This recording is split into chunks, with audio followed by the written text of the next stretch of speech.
जय श्री कृष्णा दोस्तों। आप सब कैसे हो? आई होप आप सब अच्छे ही होंगे। आज मैं आपको सुनाने जा रही हूँ कुरु वंश की उत्पत्ति महाभारत में कैसे हुई थी। कथा कुछ इस तरह है कि पुराणों के अनुसार ब्रह्मा जी से अत्रि, अत्रि से चंद्रमा, चंद्रमा से बुध और बुध से इलानंद पूर्वा का जन्म हुआ। पूर्वा से आयु, आयु से राजा नहुष और नहुष से ययाति उत्पन्न हुए। ययाति से पुरु हुए। पुरु के वंश में भरत और भरत के कुल में राजा कुरु हुए। कुरु के वंश में शांतनु का जन्म हुआ। शांतनु में गंगानंद भीष्म उत्पन्न हुए। उनके दो छोटे भाई थे, चित्रागत और विचित्रवीर्य। ये शांतनु से सत्यवती के गर्भ से उत्पन्न हुए थे।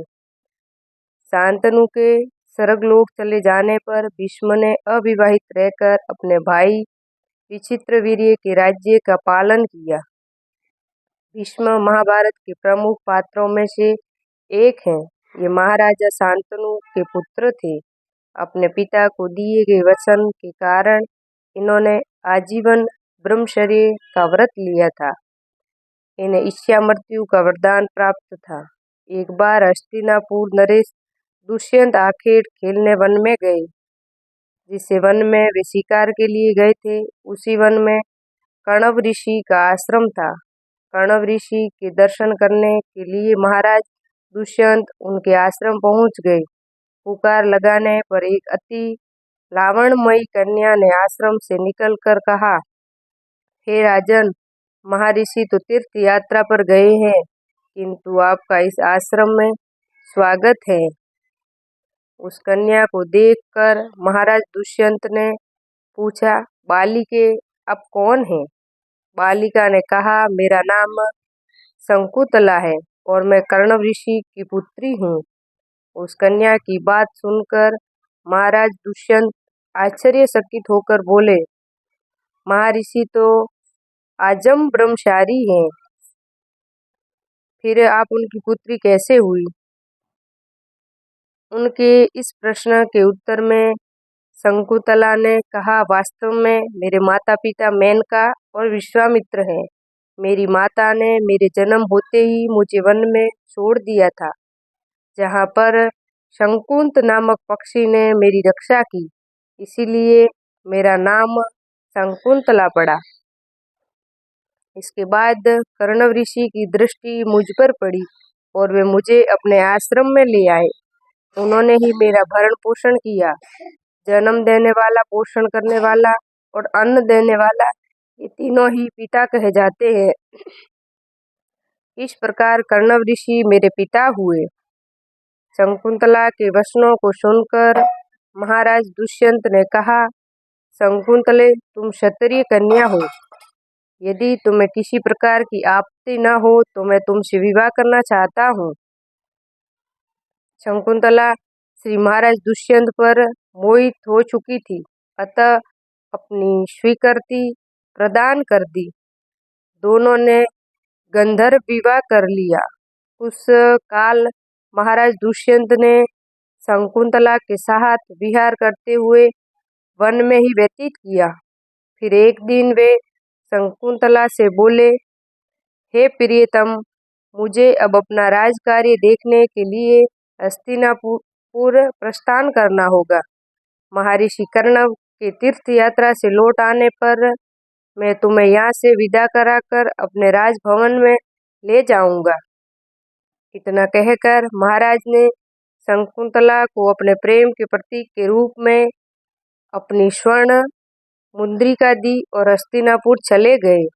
एक दिन उसके आश्रम में दुर्वासा ऋषि पधारे। महाराज दुष्यंत के विरह में लीन होने के कारण शंकुंतला उनको आगमन का ज्ञान भी नहीं हुआ और उसने दुर्वासा ऋषि को यथोचित स्वागत सत्कार नहीं किया। दुर्वासा ऋषि ने इसे अपना अपमान समझा और क्रोधित होकर बोले, बालिके, मैं तुझे श्राप देता हूँ कि जिस किसी के ध्यान में लीन होकर तूने मेरा निरादर किया है वह तुझे भूल जाएगा। दुर्वासा ऋषि के श्राप को सुनकर शकुंतला का ध्यान टूटा और वह उनके चरणों में गिरकर क्षमा प्रार्थना करने लगी। शकुंतला की क्षमा प्रार्थना से द्रवित होकर दुर्वासा ऋषि ने कहा, अच्छा, यदि तेरे पास उसका कोई प्रेम चिन्ह होगा तो उस चिन्ह को देख उसे तेरी स्मृति हो जाएगी। महाराज दुष्यंत से विवाह से शकुंतला गर्भवती हो गई थी। कुछ काल पश्चात कर्णव ऋषि तीर्थ यात्रा से लौटे तब शकुंतला ने उन्हें महाराज दुष्यंत के साथ अपने गंधर्व विवाह के विषय में बताया। इस पर महर्षि कर्णव ने कहा, पुत्री, विवाहित कन्या का पिता के घर में रहना उचित नहीं है। अब तेरे पति का घर ही तेरा घर है। इतना कहकर महर्षि ने शकुंतला को अपने शिष्यों के साथ हस्तिनापुर भिजवा दिया। मार्ग में एक सरोवर में आमसन करते महाराज दुष्यंत की ही दी हुई शकुंतला की अंगूठी, जो कि प्रेम का चिन्ह थी, सरोवर में गिर गई। उस अंगूठी को एक मछली ने निगल लिया। महाराज दुष्यंत के पास पहुंचकर कर्णव ऋषि के शिष्यों ने शकुंतला को उनके सामने खड़ी कर कहा, महाराज, शकुंतला आपकी पत्नी है, आप इसे स्वीकार करें। महाराज तो दुर्वासा ऋषि के श्राप के कारण शकुंतला को विस्मृत कर चुके थे, अतः उन्होंने शकुंतला को स्वीकार नहीं किया और उस पर उल्टा होने का लाछन लगाने लगे। शकुंतला का अपमान होते ही आकाश में जोरों की बिजली कड़क उठी और सबके सामने उनकी माता मेनका उसे उठा ले गई। जिस मछली ने शकुंतला की अंगूठी को निगल लिया था, एक दिन वह एक मछुआरे के जाल में आ फंसी। जब मछुआरे ने उसे काटा तो उसके पेट से अंगूठी निकली। मछुआरे ने उस अंगूठी को महाराज दुष्यंत के पास भेंट के रूप में भिजवा दिया। अंगूठी को देखते ही महाराज को शकुंतला का स्मरण हो आया और वे अपने कृत्य पर पश्चाताप करने लगे। महाराज ने शकुंतला को बहुत ढूंढवाया, किंतु उसका पता नहीं चला।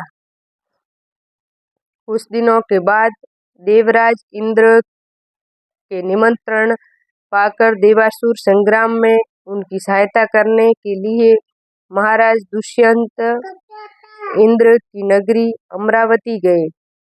संग्राम में विजय प्राप्त करने के पश्चात जब वे आकाश मार्ग से हस्तिनापुर लौट रहे थे तो मार्ग में उन्हें कश्यप ऋषि का आश्रम दिखाई दिया। उनके दर्शनों के लिए वे वहां रुक गए। आश्रम में एक सुंदर बालक एक भयंकर सिंह के साथ खेल रहा था। मेनका ने शकुंतला को कश्यप ऋषि के पास लाकर छोड़ा था तथा वह बालक शकुंतला का ही पुत्र था।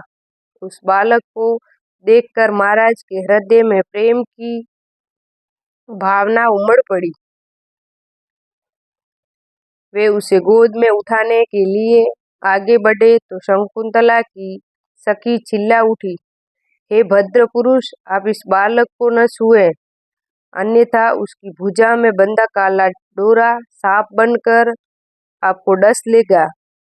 ये सुनकर भी दुष्यंत स्वयं को न रोक सके और बालक को अपने गोद में उठा लिया। अब सखी ने आश्चर्य से देखा कि बालक के भुजा में बंधा काला गंडा पृथ्वी पर गिर गया है। सखी को ज्ञात था कि बालक को जब कभी भी उसका पिता अपनी गोद में लेगा तब वह काला डोरा पृथ्वी पर गिर जाएगा।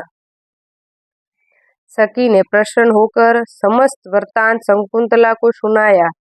शकुंतला महाराज दुष्यंत के पास आई। महाराज ने शकुंतला को पहचान लिया। उन्होंने अपने कृत्य के लिए शकुंतला से क्षमा प्रार्थना किया और कश्यप ऋषि की आज्ञा लेकर उसे अपने पुत्र सहित अपने साथ हस्तिनापुर ले आए। महाराज दुष्यंत और शकुंतला के उस पुत्र का नाम भरत था। बाद में वे भरत महान प्रतापी सम्राट बने और उन्हीं के नाम पर हमारे देश का नाम भारतवर्ष हुआ। कहानी सुनने में कैसी लगी? आई होप आपको सुनने में अच्छी लगी होगी, तो कमेंट में जय श्री राम जरूर लिखें। Thank you for watching my video. Bye bye.